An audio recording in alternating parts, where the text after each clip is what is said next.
It is great to welcome to the program today Colin Allred, Texas Democratic Senate candidate, and someone I've been looking forward to speaking to for a while. Really appreciate your time today. I appreciate you, David. Thanks for having me. So I want to start zoomed out and then maybe zoom in to your campaign and the dynamics of it. I believe Texas has not elected a Democrat to the Senate since 1990. And every election cycle, we all hear, Texas is starting to be in play. Texas is purple. There's usually like one presidential poll that goes, oh, it's within the margin of error. But that, at least in the presidential elections, has not yet come to fruition. Talk to me a little bit about why now? What do you think is different in Texas that could sort of turn this around for the first time in 36 years? Yeah, well, thank you, David. Thanks for having me on. Listen, I'm a fourth generation Texan. My boys are fifth generation Texans. So, for me, it's personal to fight for my state. I served us in Congress, but my story was made possible by folks here. Like when you're raised by a single mom who's a public school teacher, and you struggle growing up, you have to have a lot of help. And so I had great teachers and coaches. I had a YMCA that I went to that was really important for me. And so I believe in our state. And I also want to just be clear that Texas has, as many folks know, been a state where we're one of our struggles has been making sure that our folks come out to vote. And I was a voting rights lawyer before I ever ran for Congress, before I was in the Obama administration. And the reason I became a voting rights lawyer because I wanted to make sure that every Texan and really every American would have a chance to make their voice heard in our democracy. And I just want to say that that is certainly part of what we're struggling against here in Texas is voter suppression. But that's not the only thing. I talked to a lot of folks, even during my voting rights work, who felt like, well, what is it going to matter? What's going to change if I jump through all these hoops? If I've worked in two or three jobs, why should I go vote if nothing's going to change for me? That's why I think it's really important that we talk about what's happening right now with families, particularly working families, how they can't afford to get by, how they're working harder and harder for less. That's my story as well. And how they're spending less time with their kids. They feel like they're swimming upstream. And the answer needs to be that this is how we're going to do something about this for you. This is how we're going to lower your costs. And I put out a plan today for more affordable Texas, based on some policies that I worked on in Congress, but that I also know that we have to put in place from my conversations all around this state to deal with the fact that folks are struggling to get by. In the last election, they were lied to. They were told that their costs were going to go down. It was not true. There was never any intention to do that. And in this election, we have to tell folks that they were lied to and that we're going to do something about it. And I think that's going to be powerful here in Texas, in addition to many of the other things that are going on that I'm sure we'll talk about. So I love that. I want to offer some hopefully constructive pushback because I know that a lot of my audience are going to go, David, I don't know that he really answered your question right there because Texas has way more Republicans than Democrats. The map is not favorable to this. That's why it's an uphill battle. We want to hear what you're going to have to win some more Republicans unless you are able to increase Democratic turnout by 50%, which is tough in off-year elections, right? What specifically Yeah. is going to get Texans to go, hey, you know what? I voted Republicans for a really long time. This time I'm voting for a Democrat. Which are the policies that will achieve that? Yeah, I'm glad you asked that because, in 2018, I had never run for office. I had just finished serving in the Obama administration, and I decided to run for Congress in my hometown, in the district where I was born and raised, where the hospital that I was born in, where the high school I went to was. It was a gerrymandered Republican district. They had a Republican who'd been there for 22 years. Yep. No Democrat had even run against him in the previous election because they thought that he couldn't be beaten. And I thought, I think I know my community and I think I know the folks that I grew up around. I think we can beat this guy. And no one in the press thought we could. This was not one of the districts that people were like, oh, yeah, we're definitely going to win that district. And we beat him by nearly 7 points. And I represented a true swing district in Texas and kept winning in that district. And it was a coalition. And to your point, it was a coalition of Democrats, but also independents and Republicans, and especially Black and Latino Texans who were too often written off, who we got out to vote in that swing district. In the last election, I outperformed our presidential ticket in Texas.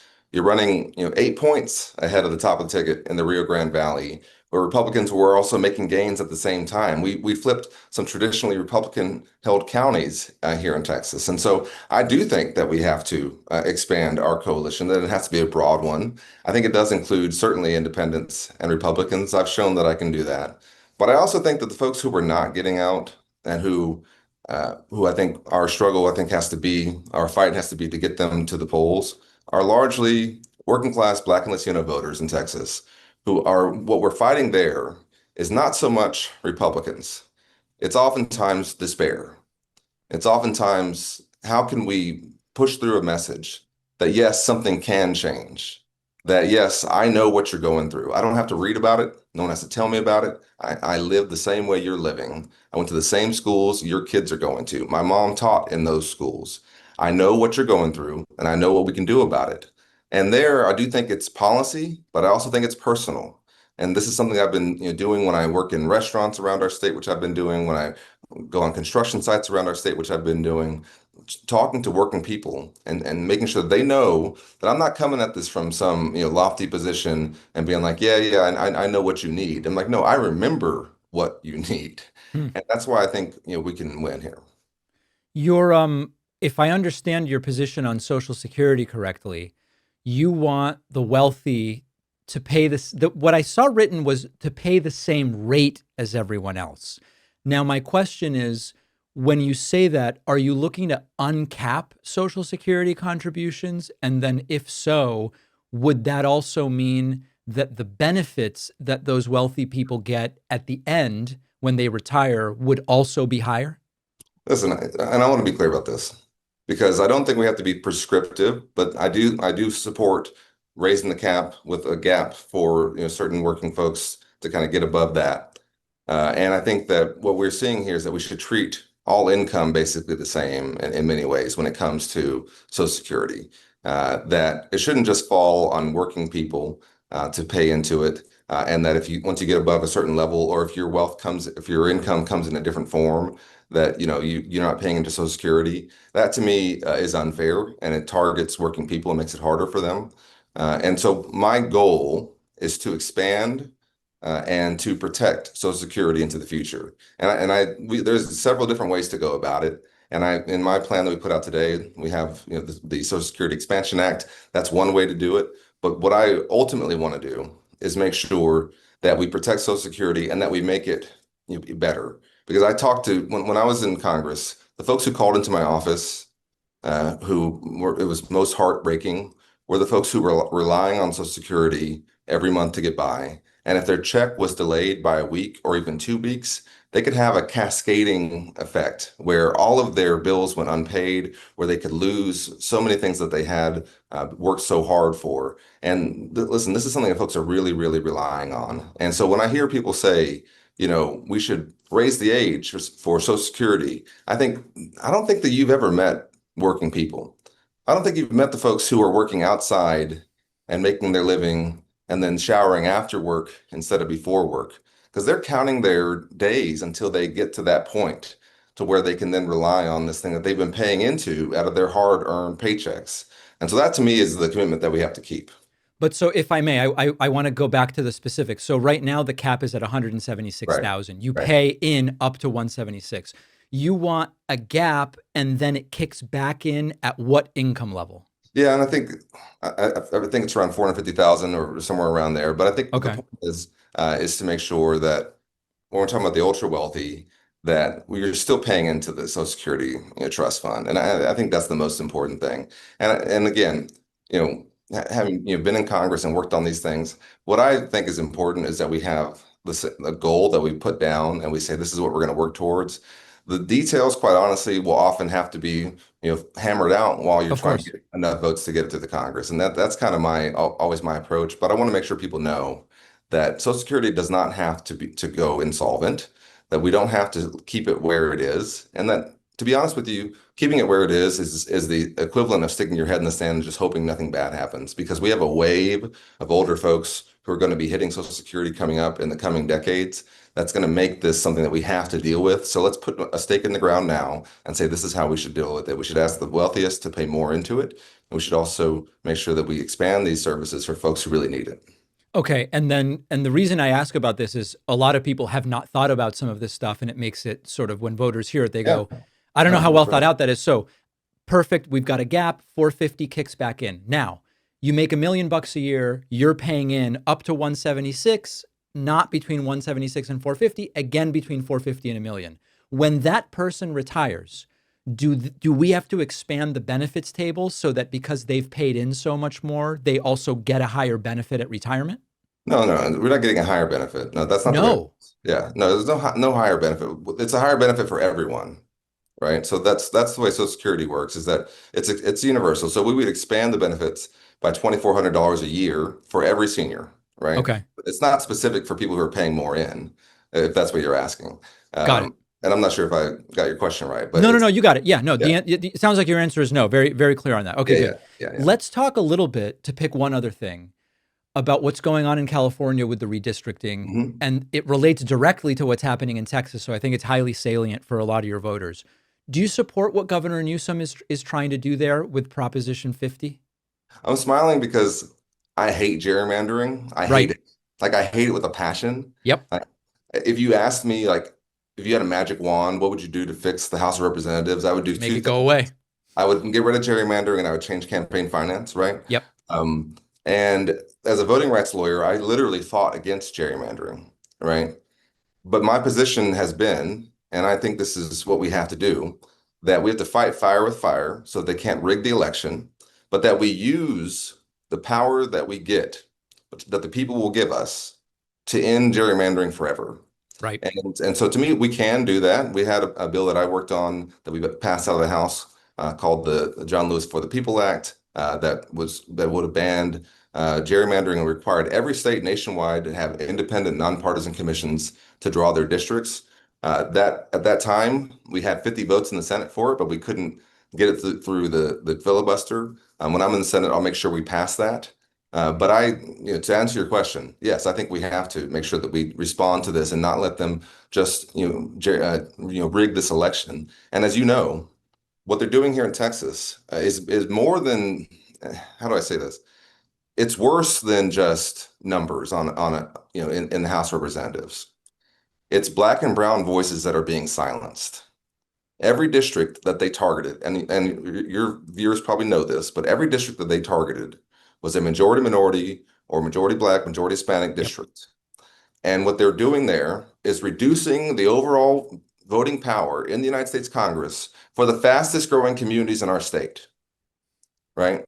And they're also messing with historic accomplishments and historic districts, like Barbara Jordan's district in Houston that Sheila Jackson Lee held and that I served with her, and that Mayor Turner held most recently until he passed away.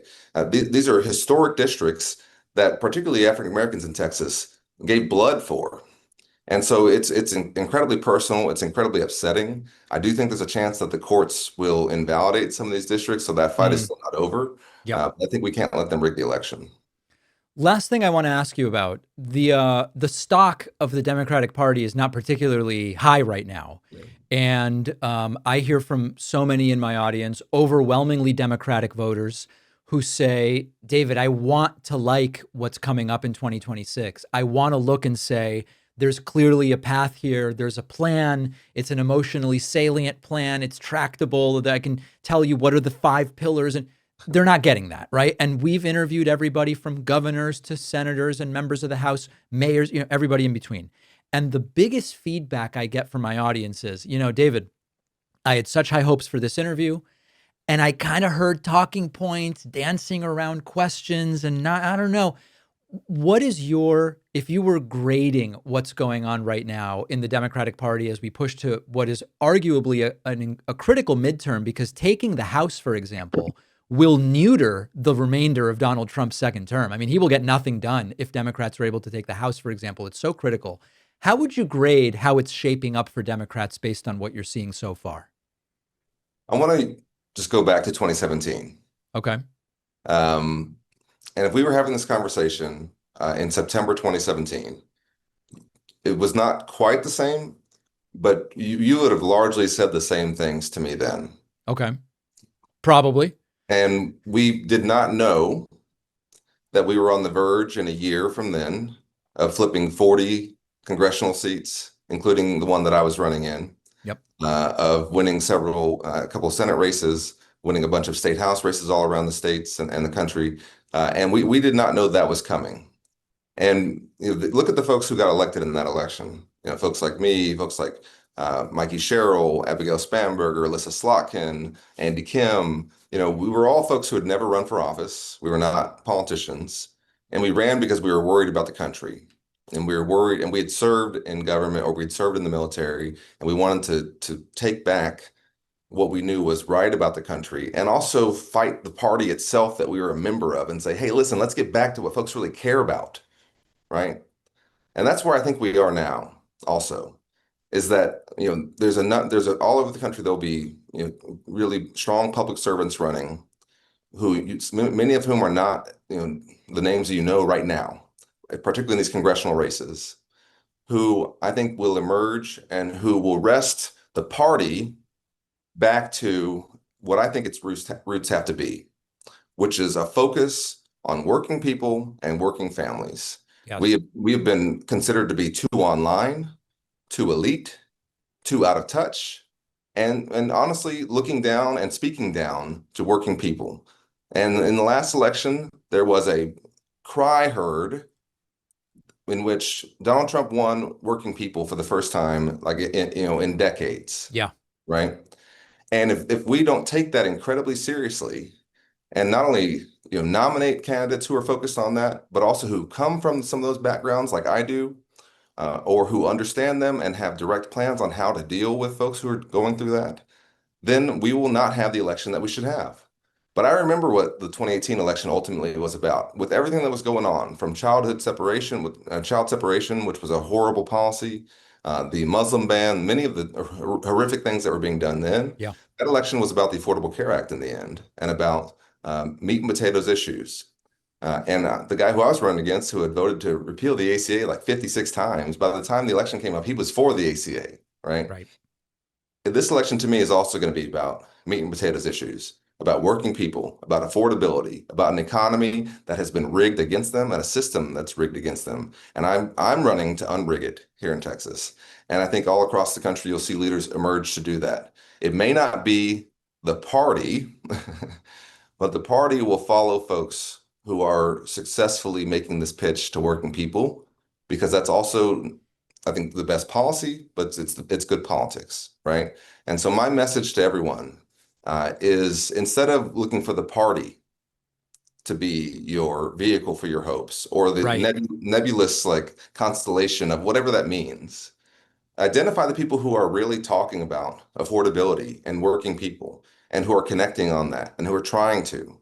There's a reason why, I've been, working on these work sites and doing these things, and going to football games and talking to people in the stands at the games about their kids and what's going on in their lives, is because I'm trying to center us and center this campaign back on the ground that I'm most comfortable in, which is the folks who I grew up around, who are people who work hard, who play by the rules, and who want to be able to get ahead and have their kids get ahead, but feel like they can't.